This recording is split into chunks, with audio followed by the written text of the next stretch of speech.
Есенски сидбени планови, дождот засега им оди во прилог на житните култури кои земјоделците ги посеја или планираат да ги посеат на нивите.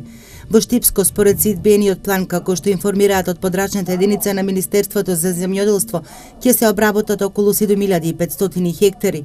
Оваа есен повеќе ќе се посее јачменот, кај кој годинава се жнееја подпросечни приноси. Лебното жито ќе биде застапено на 3500 хектари.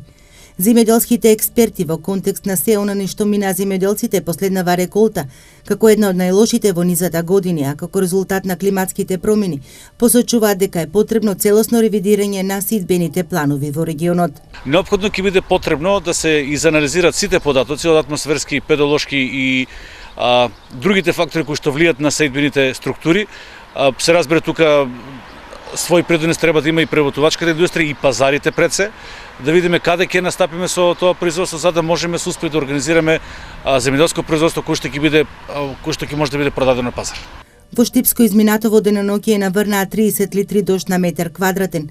Врнежите ќе ја зголемат влагата што е неопходна за добра обработка на почвата со механизација и за никнење на житариците.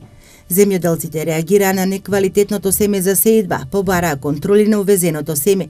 И покрај субвенционирањето по хектар за употреба на семенски материјал, интересот кај земјоделците е слаб, велат од Штипската подрачна единица за земјоделство.